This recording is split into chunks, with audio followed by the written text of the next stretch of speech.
Am I audible? Yes, you are audible.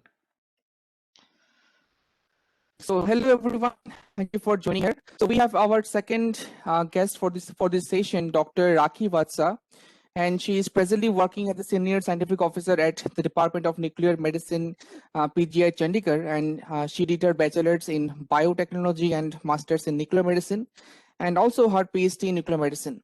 So her job responsibility involves operation of cyclotron at PGI Chandigarh, which is about 16.5 MeV GE batteries, and also the synthesis of different pharmaceuticals like F18, FDG, F18 DOPA, choline, PSMA 1007, using the automated module. So she is also doing radiolabeling of peptides with gallium-68, lutetium-177, and actinium-225.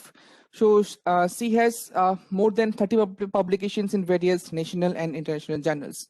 So now over to Joshi for the further proceedings. Thank you, Biprajit, for introducing ma'am. So on a personal note also, I would like to mention about expertise of ma'am. I have heard from my colleagues who have been my friends from PGI Chandigarh that she's a really good, great faculty, and she guides students so well, and she's so knowledgeable and a resourceful person. So we would like to we'd like to expand that and use her expertise to in this session also. Ma'am, shall we proceed with this session? Yes, Rakesh, you can proceed, and thank you so much for your kind introduction. Yes, ma'am. So I would like to request ma'am also to say inaugural remarks, and then we'll proceed further.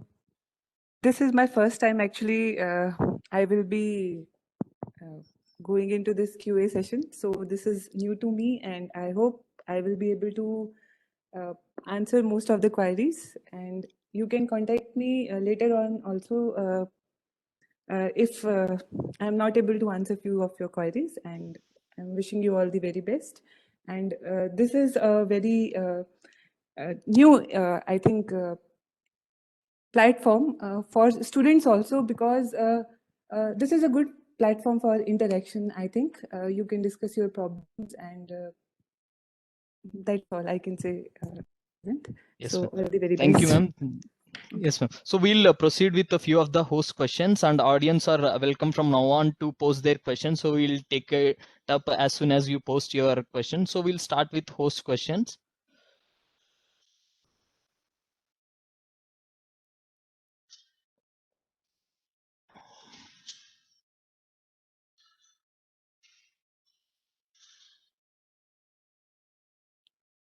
So I would request audience to post their questions, because we have kept limited questions because we wanted to optimize the session for the audience. And again, I would like to mention that whatever question comes to your mind, you can post it. Ma'am is very welcome to answer your question within her purview. If not so, we will surely get back we'll coordinate with ma'am and get back you all the answers in the due course of time. So with this, I would like to start the host question. Is my screen visible, Viprajit? Your screen is Rakesh. visible. Yeah. Yes. Okay, we'll start. So, ma'am, first question, we would like to start with most of the questions from the host are based on F18, since you have vast experience in this field. So we would like to ask you more questions about F18 radio labeling. So the first question is for radio labeling with F18, which method is preferred, nucleophilic or electrophilic substitution in terms of ease of doing chemistry? And I would like to add add on this that provided both the, I mean, we can get the nucleophile as well as the electrophile. There is no difference in the production method, but only if they are equal on the production level. So which one is more easy in doing chemistry? Actually, with my practical experience, I have worked mainly on the nucleophilic reaction, and all the reactions or the radiopharmaceuticals, F18-based radiopharmaceuticals, which we are using in our department, and also they are mostly kit-based, and nucleophilic substitution reaction is preferred because the yield is very good. I cannot comment on the electrophilic substitution because personally I have not done that, but on the basis of literature, what I can say is initially when this F18 labeling was started, it started with electrophilic substitution reaction, and for that we are using gas target. As much as I know, we are using F2 gas. So the reaction yield is very less, and there are handling issues also. So I would say that nucleophilic, I would go with a nucleophilic substitution reaction, definitely. It is easy, ma'am. and there are a lot of automation is also easy as compared to electrophilic substitution reaction. Yes. So I would I think like to, yes, ma'am. I would like to add on this thing. I mean, which are more fast in terms of reaction kinetics, nucleophiles or the electrophilic fluorine? actually, Rakesh, I cannot comment on Okay, electrophilic substitution because I have no experience. What I am telling you is on the basis of theoretical knowledge.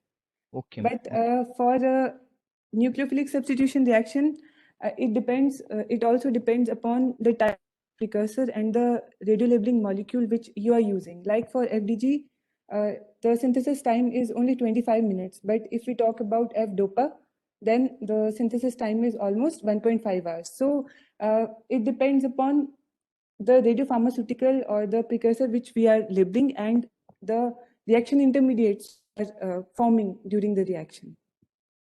So yes, ma'am. Yes, ma'am. That satisfies our answer. That is, thank you, ma'am. So we'll move on to the next question. okay. So if it is going to be a F18 radionuclide, it is not usually found in biomolecules, unlike our carbon 11 and N13. So how does F18 label incorporation influence its in vivo behavior of a biomolecule? I think like if we discuss about in case of FDG, we are replacing the hydroxyl with F18, right? Yes, ma'am. So if we are replacing it, then although it is going into the cell and it is following some of the reactions, but after some time when we see that the enzyme is not getting its substrate, so it gets trapped. What I feel is in vivo behavior, I don't think it can affect much because if we see about the ionic radius and the size, it is similar to oxygen and hydrogen, right? Or F Yes, ma'am. negative. Yes. So it is more or less similar to the molecules which are abundant in our system. And it also, when it decays to O18. So I am not sure whether I will be able to truly answer this Yes. question, but Yes, ma'am. what Yes, I ma'am. feel is We got it. Yes, ma'am. because I can tell you about the chemistry part or the radiopharmaceutical part, but because I have not developed anything for F negative, F18 labeled radiopharmaceuticals. So I will say if you can ask me the practical questions about the radio labeling, then I think I will be able to justify that, but I can get back to you after reading some of the literature for this Yes, ma'am. question. Sure, ma'am. Thank you, ma'am. We have one audience question. So, gallium 68 PSMA versus F18 PSMA labeling, and which one is superior over another? Okay. So gallium 68 has a very excellent labeling characteristics of all the radiopharmaceuticals which I have worked on, because the chelator is HPEDCC, and we have used even 1 microgram of peptide. So the radio labeling yield is very, very good, and it can be radio labeled at room temperature also. And similar is the case with F18 PSMA. It is one of few radiopharmaceuticals which have a very good yield of around 35 to 40%. So in terms of labeling, both gallium 68 and F18, they are good. But if we talk in terms of cost. So F18 PSMA, the radiolabeling, the cassette and the reagent, they are very, very costly. So I will say in terms of cost effectiveness, gallium PSMA is better. And for clinical point of view, the excretion of gallium PSMA is through kidneys and bladder only. So there is a lot of background activity. And in case of PSMA, it is not excreted through urine. So the target to background ratio is better. So and now a lot of studies are coming in the F18 PSMA, and we have also started that. So we can say in some scenarios F18 PSMA is better, but still we need to do a more number of cases for that.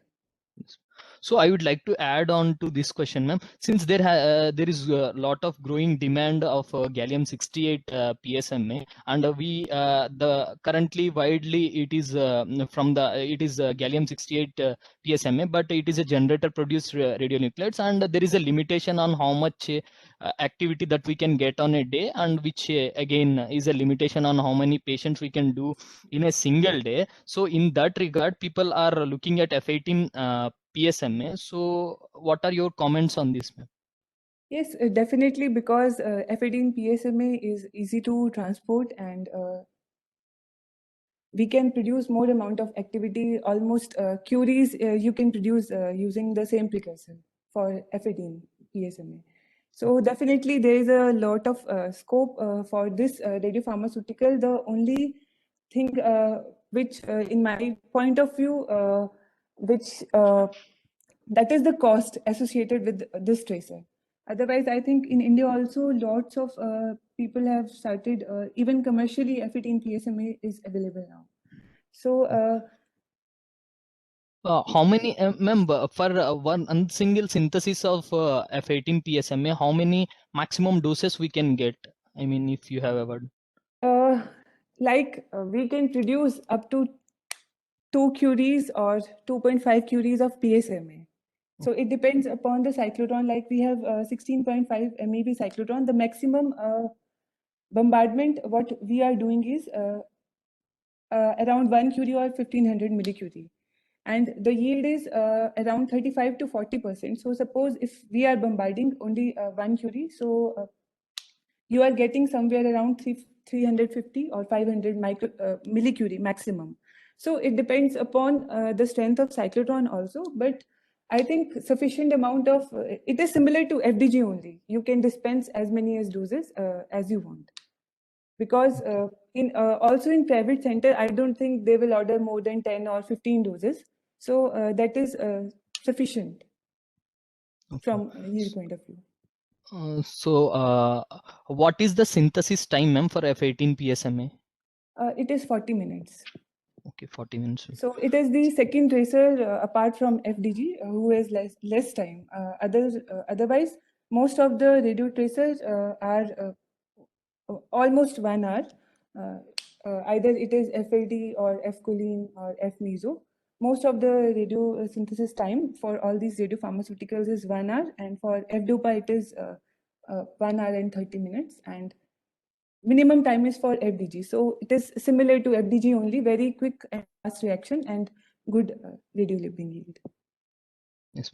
So since you have mentioned F18 choline, ma'am, so F18 choline or C11 choline initially started for prostate cancer imaging, and now PSMA has taken over F18 or C11 choline. So what other uses that we can put them for the C11 choline or F18 choline? For what other indications? Choline, I think at present we are doing it in the parathyroid imaging, and if we are doubtful in the MEB scan, then we are doing those patients for F-choline imaging, and it is considered as an excellent tracer. And apart from this, we have also done a few cases of glioma. So these are the 2 clinical indications which we have worked on, but definitely because it basically goes into the cell membrane, so it can be explored. But clinically, what I have seen is we have used it in the parathyroid imaging and also in the glioma. Yes.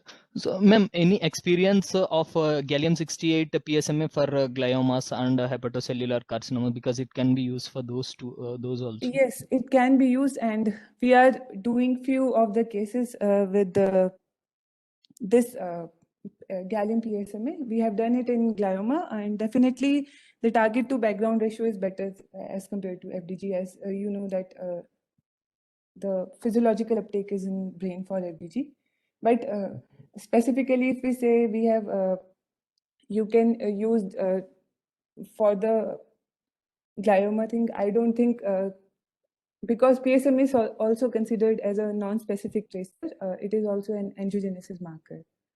Yes. So incidentally, we have found definitely, but routinely it has not been used. But yes, we can do it. And only after doing a few number of cases, only then we can comment on that thing. Okay. So we'll move on further with the next question. One sec. So how polar aprotic solvents, and this is the first part of the question, ma'am, and good leaving groups are critical in F18 radio pharmaceutical synthesis. This is in with respect to nucleophilic substitution, polar aprotic solvents as well as good leaving groups. Okay. So yes, both of these the things like polar aprotic solvents and good leaving groups, they are very, very important for the reaction. Aprotic, basically, it means that it doesn't have any free hydroxyl group or H positive to interact with the F negative ion, since F negative is a nucleophile. So I can explain this with an example, like if we are using, mostly in case of F18 radiopharmaceutical, acetonitrile is used as a solvent, which is aprotic because although it has a CH3CN, so it doesn't contain any hydroxyl or NH2 group in its structure. So it means that it does not have any proton donor and it cannot interact with the F negative nucleophile, or it cannot make any hydrogen bonding. So you can imagine, like if it is forming hydrogen bonding, like if you are using ethanol, methanol, or water as a solvent, then it is polar. So it will, and it is protic solvent, it will dissociate into H positive and OH negative. And similarly, in case of any ethanol, in the hydroxyl group, as you know that oxygen, or in case of if we are using any NH2 group, they are electronegative. So the H which is present in the vicinity of either oxygen or nitrogen, it will have a partial positive charge. So this partial positive charge will result in the hydrogen bonding with the F negative nucleophile, and it can form a shell around this nucleophile. So it will reduce the reactivity of the nucleophile. And this will also result in reduction of the yield. So if the F negative is already surrounded by the solvent, which is usually known as the solvation, if it is already surrounded, then it is less available for the reaction. So that is why polar aprotic solvents are usually preferred for the F18 nucleophilic substitution reaction. And secondly, if good leaving groups are not present, and basically good leaving groups are those groups which accepts electron and they are stable with the acceptance of, or they are stable with the lone electron. So if the leaving group is not good, so F18, if it comes, it will not be able to replace it easily. So usually sulfonic acid is or nosyl group or tosyl group, they are used. So they are basically weaker the base. It is a gold saying that for the base, and it is good it is the leaving group. So if it is able to easily accept the electron, or it can easily break from the mother precursor moiety, then it will be very good for our reaction. So that is how the polar aprotic solvents and the good leaving groups are critical. I think I am able to answer. Yes, ma'am. That's completely clear, ma'am. So I would like to add on to this, apart from these two key parameters, are there other parameters during the F18 radiopharmaceutical synthesis, especially with nucleophilic substitutions, that can make up for more radiochemical yields? Any other Actually, parameters in addition to these two? practically, what we have observed, there are a lot of parameters which affect the yield. Like if your azeotropic drying, there is something called azeotropic drying, which is a essential step during most of the reaction in which F18 reactions. So as we know that F18, it is from synthesized with the help of enriched O18 water. So there is always water present in the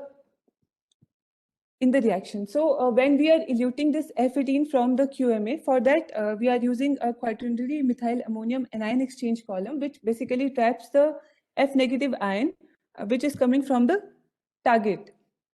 So when we are eluting this F negative ion to the reactor for carrying out the nucleophilic reaction, it is very, very important that it should be anhydrous. If there is any water present, then that will result in reduction of radiolabeling yield because of the presence of formation of hydrogen bonding with the water molecules. And secondly, reaction temperature is also very, very important that can affect, and the precursors which we are using, they should be in proper form. Sometimes what happens is like we are using mannose triflate for FDG production, and if we are not storing it properly, or if we are using very old precursors, what happens is they absorb some moisture from the environment, and that because again the moisture is coming, so they also leads to reduction in the yield. So these are the things which I have observed practically, which affects the yield. But apart from this, the impurities which are coming from the target, that they can also affect if you are not conditioning your column properly, and if your cassette it is not properly dried, then these are the things, the factors which are needed to be taken care apart from these for obtaining a good radiolabeling yield. Yes. So I would like to continue with the same discussion. Ma'am, even though F18 or specifically FDG labeling is automated, we don't do a manual thing. So there is a limited chance of getting errors. Sometimes we do see that the production fails. So what are the factors that can go wrong even with automated modules?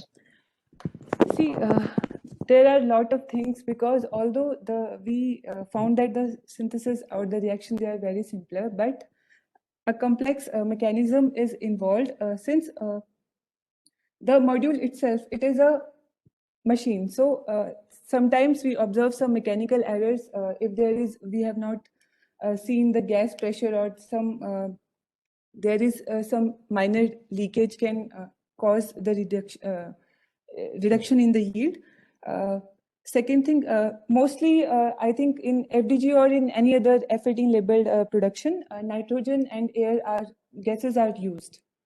So one of the gas, that is nitrogen, it is used for transferring the reaction intermediates from one place to another. If the pressure is not proper, in case or if there is some leakage, then there will be less transfer of the activity.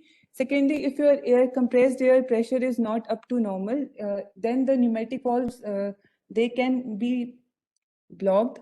And sometimes it also happens that we have already tested, although when you are delivering the activity, there are some steps. We also check manually, we check all the systems are working, and even after placing the cassette, the module itself also tests that whether there is some leakage or not, all the things are properly attached or not.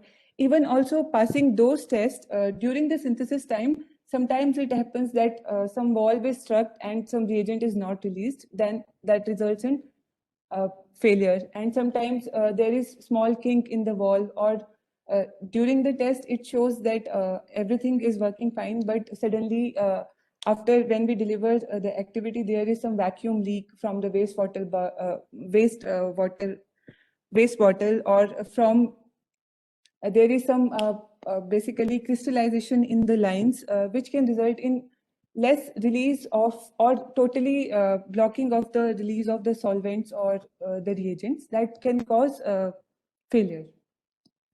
So So we because so yes, many ma'am. things are involved, so we cannot just say, and even if the failures occur, we cannot rule out. Sometimes we are not able to rule out the exact cause also, but it happens. Even the Yes, ma'am. cartridges which we are using for the purification, they have been tested, although by the supplier, but sometimes they don't work when we use them. So they can also cause the failure. Yes. So we have one question from the audience, ma'am. Why is preconditioning of the cartridge so important?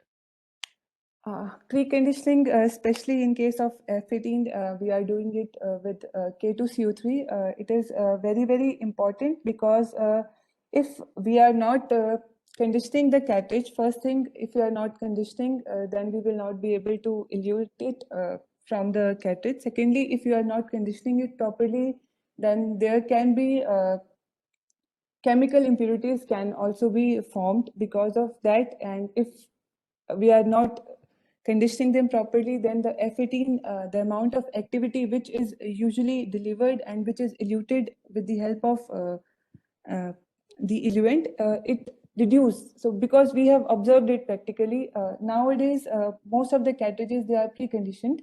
They are coming from the manufacturers. But earlier, we used to condition the cartridges by ourselves. So if we are conditioning it too fast or we are passing the solvent very fast, what happens is the F18 which we are delivering, suppose we are delivering 2 curie of F18 from the cyclotron, and we are seeing the activity in the QMA column. But when we are eluting in the next step, then we are only getting around 1500, or sometimes if we are not conditioning it properly, only 500 millicurie activity is eluted, and rest of the activity it gets trapped in the column also. So our whole idea of production and the yield, it get very, very reduced. So that is why one of the most important steps is to condition the cartridge. Because if it is not conditioned properly, then the F negative ion, which is basically required for the reaction, we are not able to get the ion properly. Given the case that you have mentioned, so aren't there any methods that we can redo the elution, or like any range that we can get the out? Since it's an ion-based column, so can we not do lot of the more of a base? I mean, like the relative abundance of the negative ion that is going to be our solvent is going to, I mean, replace the F minus ions. Is there a way that we can retrieve it given this case? Actually, the problem is once you deliver the activity, you cannot open the chamber, the hot cell, first thing. And secondly, manually only we can do it. Suppose what happens is I think all of you know the mechanism of tapping and release of F negative ion. So once it is there, you cannot do anything if it is not conditioned properly, because you have to replace the chloride ion with the help. Basically, we are doing the conditioning because first we need to replace the chloride ion which can be present in the column, and secondly, we need a counter ion because we need to maintain the activity of F negative ion. So once the activity is delivered, you cannot do anything because of the high radiation. And if it is, the column is not conditioned properly, even if you pass this eluent from the sample manually, it will not elute. It will get only trapped. It will retain in there only. Is this the same with, I know the concept is so similar with even gallium-68 elution also. So are there any additional things, any additional problems with preconditioning of the cartridge in case of gallium elutions when we do semi-automated synthesis? No, I think for gallium, it is not the same, because even if what we have practically tried for usually it is recommended for F negative, it is 1 ml per minute when we are conditioning the cartridge with the help of K2CO3. And for gallium-68, usually C18 or C8 based cartridges are used, and usually we are conditioning the cartridges with ethanol. So even if you increase the flow rate to 1.5 ml, or suppose you by chance you push the solvent so fast, even then also it will trap the gallium 68, your product, because but free gallium, it will always come to the waste vial. It is not stringent for in case of gallium 68, but it is stringent for F negative, what we have observed practically. Yes. So we'll move on to next question, ma'am.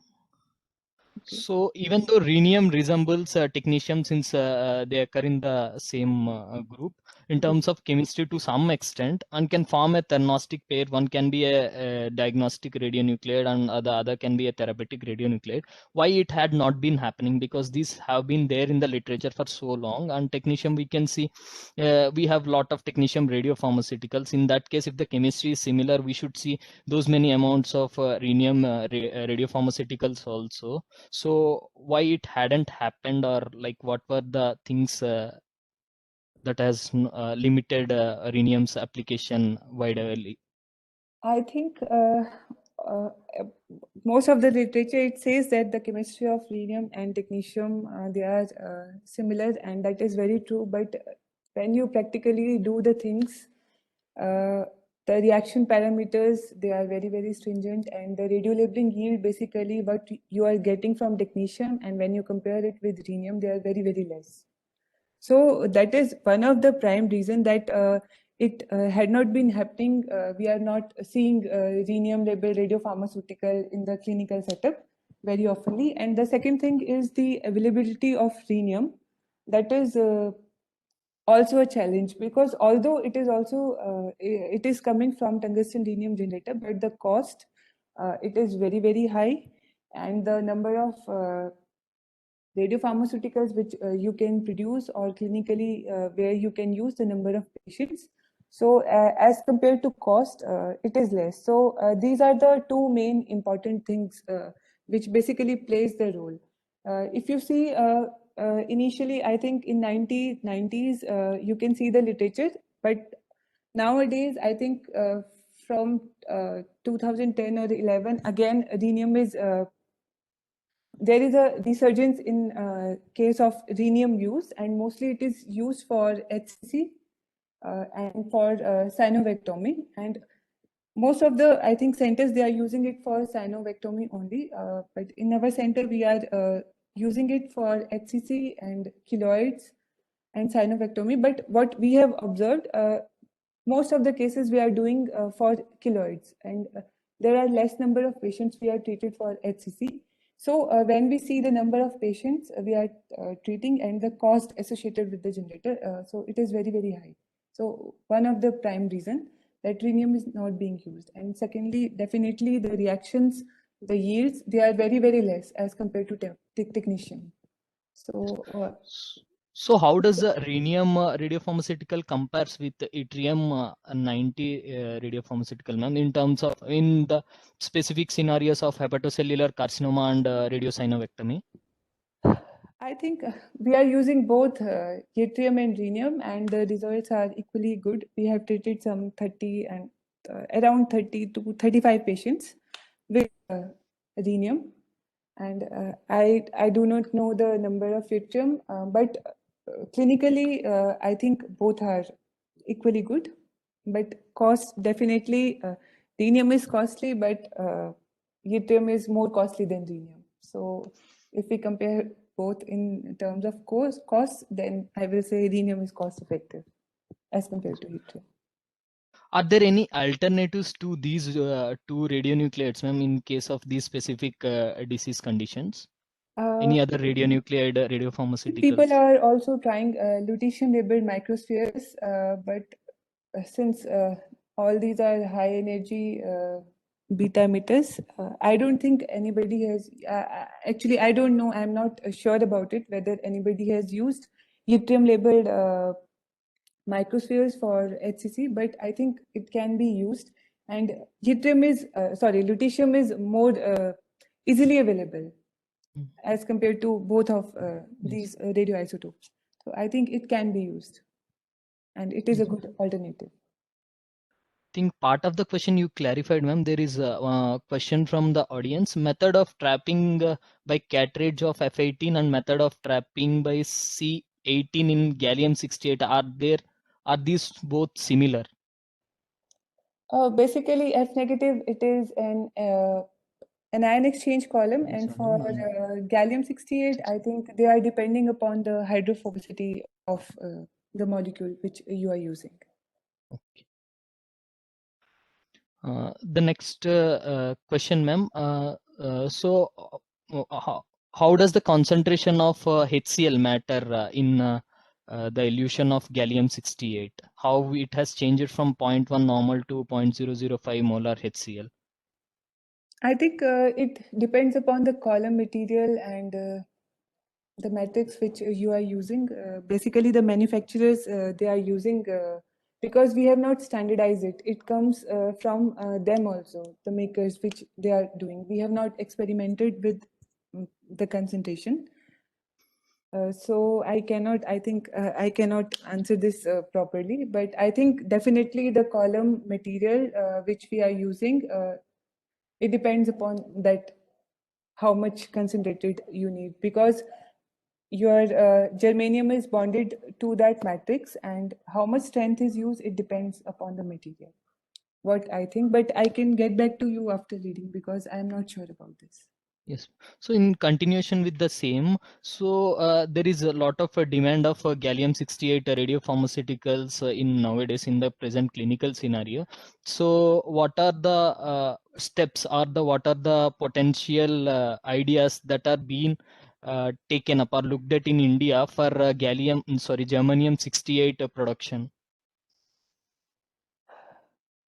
I think on in literature, I'm not sure about this, but Yes. nowadays people are moving on to cyclotron-produced gallium.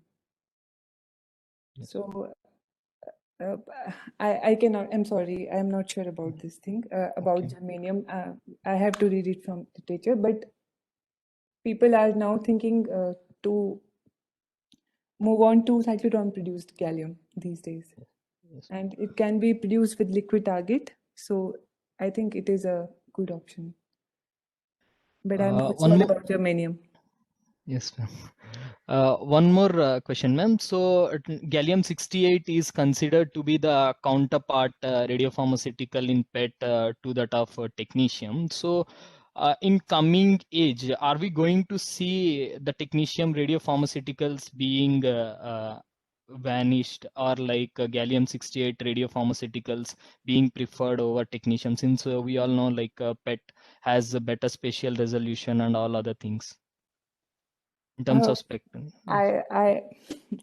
This is a very good question, I think, but I feel technetium is here to stay, because initially also in 1990s, when there is a decrease in the supply of moly-technetium generator, it was said that things will, with the coming up of PET, that things will shift to PET only. But I think technetium radiopharmaceuticals, we don't have substitute for everything which is labeled with technetium. We don't have a substitute for gallium, and also exposure is there, and half-life also. Technetium has a 6-hour half-life, so when we need delayed imaging, I think technetium will be preferred over gallium. So both have their own significance, and we cannot say that gallium-68 can replace technetium.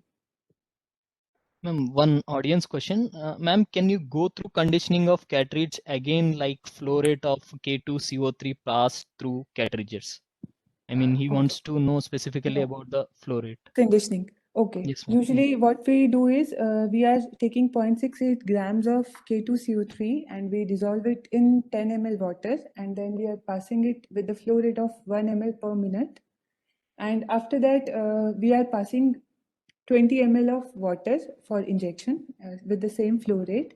And then we are drying it with I'm not sure about it, whether 3-bar or 5-bar nitrogen for 5 to 10 minutes. And it is very, very important that the cartridge, it should be dry. If you are using a wet cartridge, then again, F18, it cannot be eluted. it will remain trapped in the cartridge only. So it is very, very important to dry the cartridge. Yes. So I would request audience for any more questions, you can post it here. I would like to now ask your experience with N13 ammonium for myocardial perfusion imaging. N13 ammonia, it can be produced either in target or it can be produced with the help of reduction method using Devardas alloy in a basic medium. Mostly NaOH is preferred. So in our institute, we are using the Devardas alloy method, which is basically alloy containing aluminum, copper and zinc. And the radiolabeling yield, what we are getting is usually more than 80%. And since N13 has a half-life of 10 minutes, so maximum bombardment you can do for the production of N13, it is 10 minutes. Otherwise, there will be saturation. The amount of N13 which will be produced, it will be decaying at the same time. So, and usually N13, we are producing it with the P-alpha reaction using O16 water. And during the bombardment, mostly nitrogen oxides like nitrates, nitrites, they are formed, and a little bit of ammonia also formed. But most of the species is nitrates. So we want to reduce these nitrates to ammonia, and we are using it with the help of this Devardas alloy and NaOH, and they are used in the ratio 1:2. Suppose if you are using 14 microgram or 14 mg of this alloy, then you have to use double amount of NaOH, and the powder, it should be dried. And when you are transferring the N13 from the target to this reaction vial, then ammonia is formed, and which is then trapped into either water for injection. You can trap it in water for injection, or you can use saline, and that activity that can be injected. And apart from this, in the in-target method, I have only theoretically read it. I don't have any practical experience about this. So usually in case of in-target method, either a mixture of acetic acid and ethanol or ethanol, it is added to your O16 water, and it in-target reduction is done. And then there is also an anion exchange resin column, which is used to trap the other moieties which are formed. Like most of the N13 is present in the form of ammonia, but still there are chances of formation of same nitrogen oxides. So they will be trapped in the anion exchange resin, and you can collect the ammonia. So these are the two methods which are basically used for N13 production. So I would like to ask your experience, if you have any, with the copper 64 production or the radiopharmaceuticals.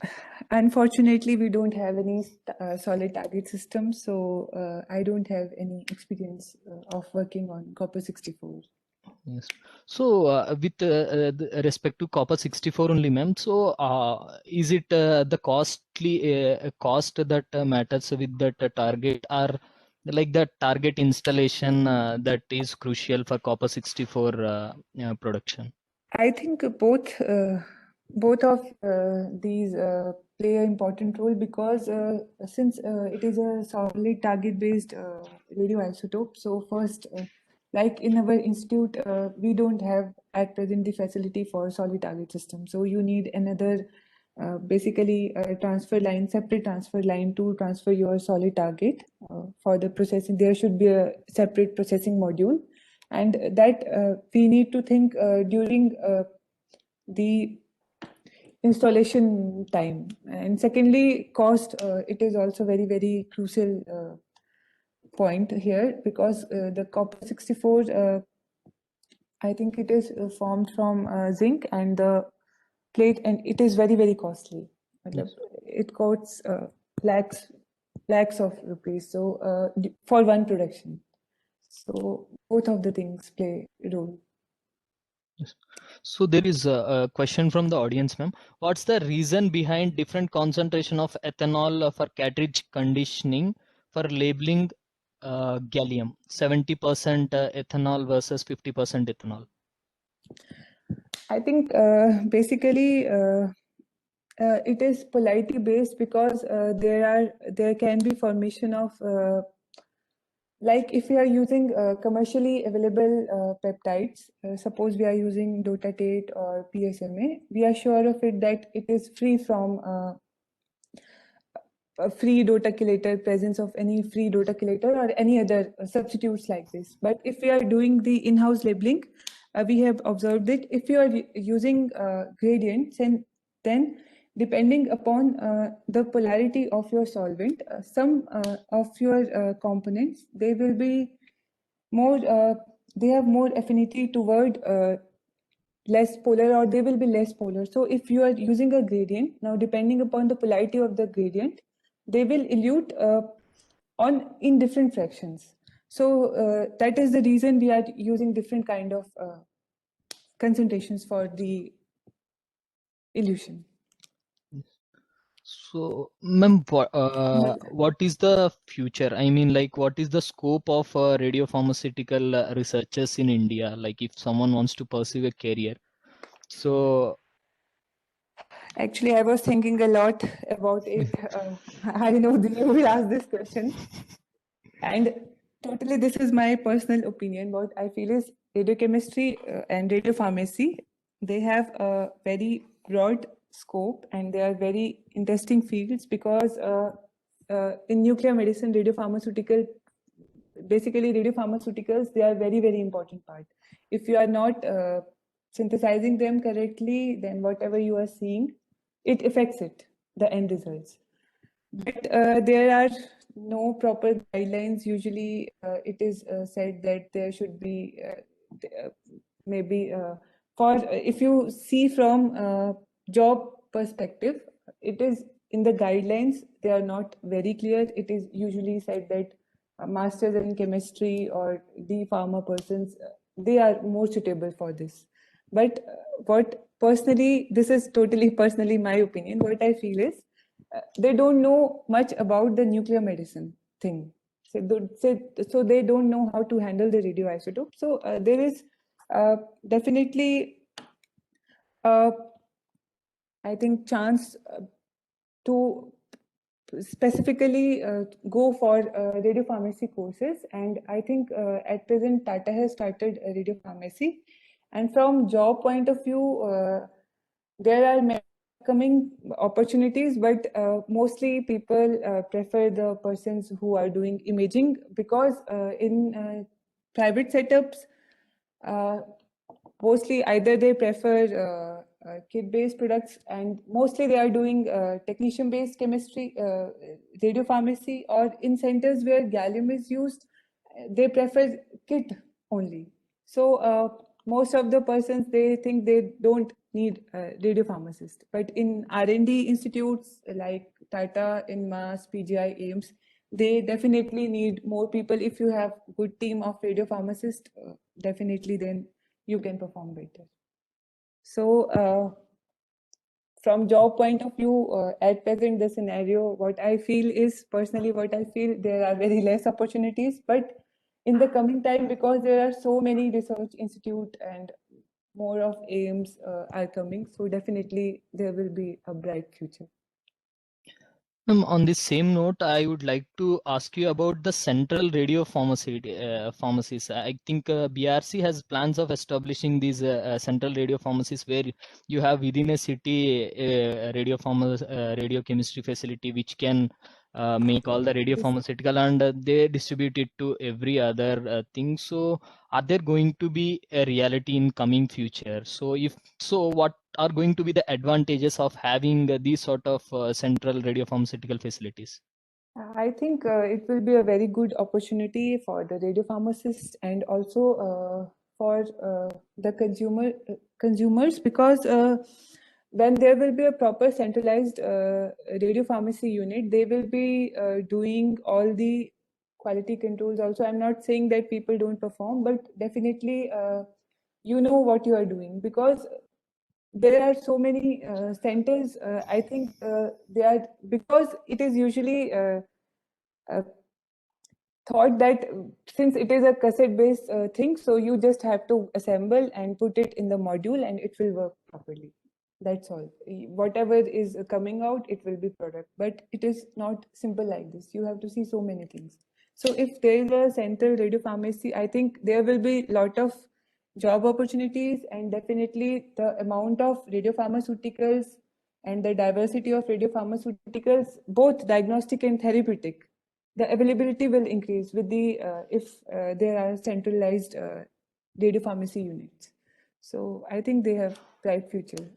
Yes. But I So- don't know whether at present, I am not sure about it, that whether at present it is in the pipeline, or I have no idea Yes. about it. Yes. So you have quite a few experiences with actinium radiopharmaceutical. So what were the actual clinical conditions, ma'am, that you have given someone an actinium therapy? Actually, we have actinium, we have done both for prostate cancer and for neuroendocrine tumors.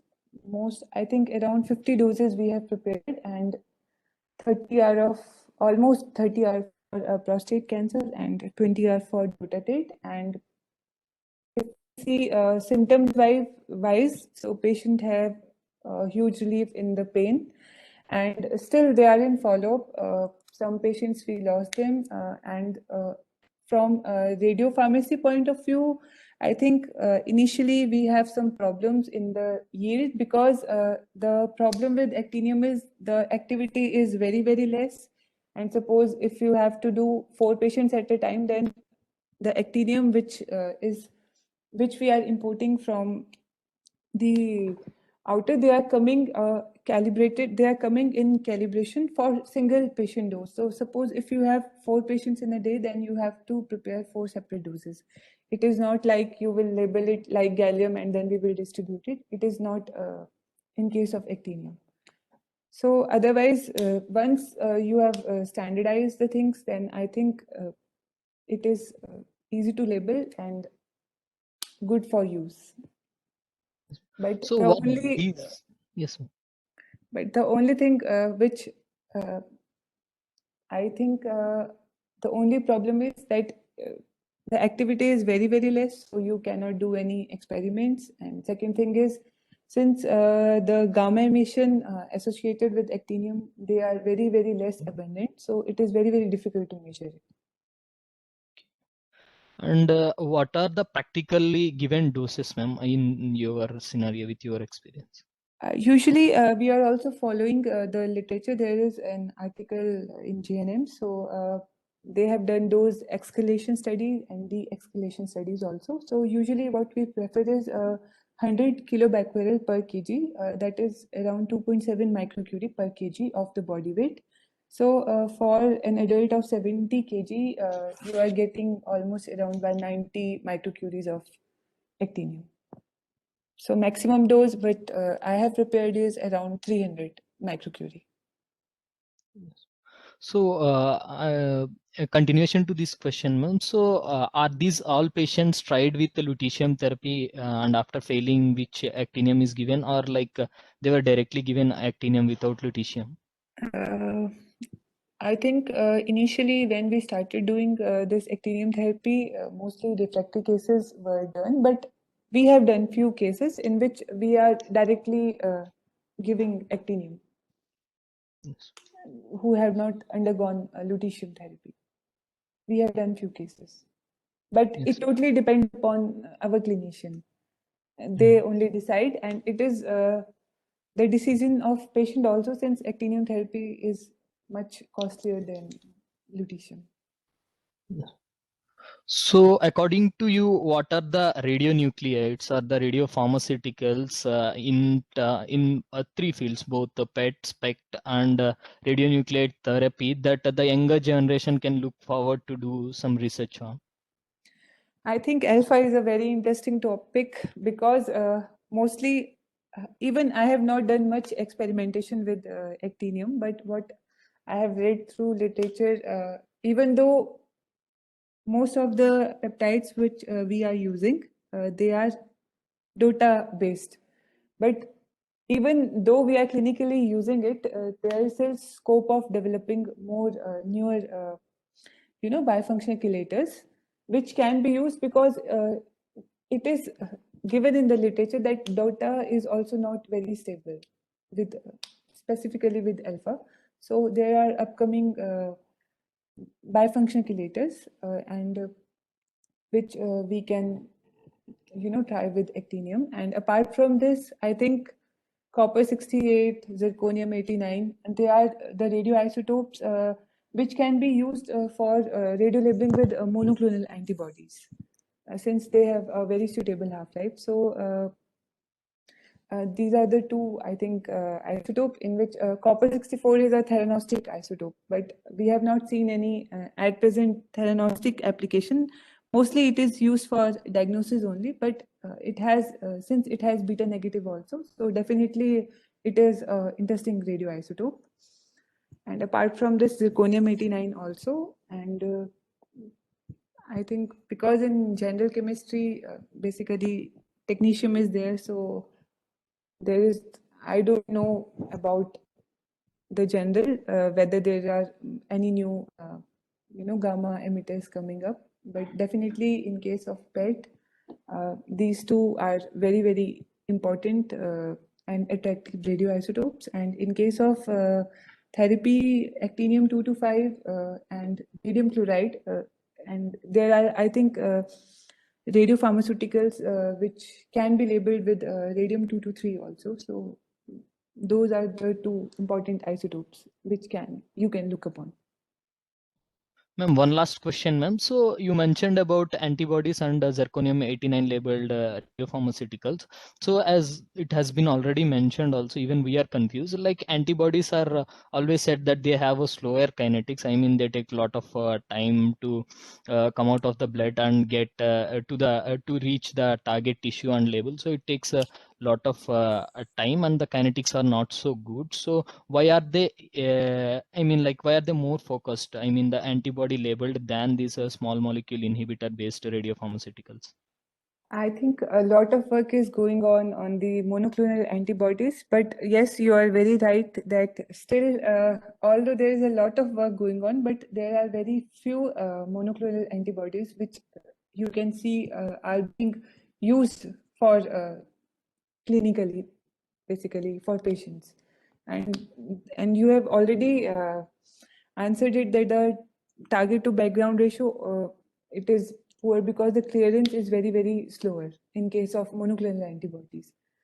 So, but they are more specific, I think, so that's why people want to work on that. There are a lot of research going on to label, and there are present Fab antibody, basically antibody fragments, which can be used from apart from the whole antibody. So now the main goal is how we can reduce these background activity, or how we can modify it without affecting its targeting property, so that we can have fast clearance. So I think I personally also feel that is the main reason that we are not clinically going into the monoclonal antibody, although a lot of research work is going on. That's why I feel that peptides are still preferred over monoclonal antibody clinically, but a lot of research is going on because the targeting property and the results, they are good preclinical setups maybe, but clinically I'm not very sure that they are used routinely, because maybe for diagnosis, but therapy wise, I think 1 or 2 antibodies are being used. All other antibodies which are usually radiolabeled, they are in preclinical stages. So yes, ma'am. Thanks I a lot, hope, ma'am. Yes, ma'am. All the questions have been elaborately answered and explained with nice scientific rationale and with future instinct. And I would like to thank once again for accepting our invitation to be on this interactive session, ma'am. So we will take it forward from here. All the recommendations you have made on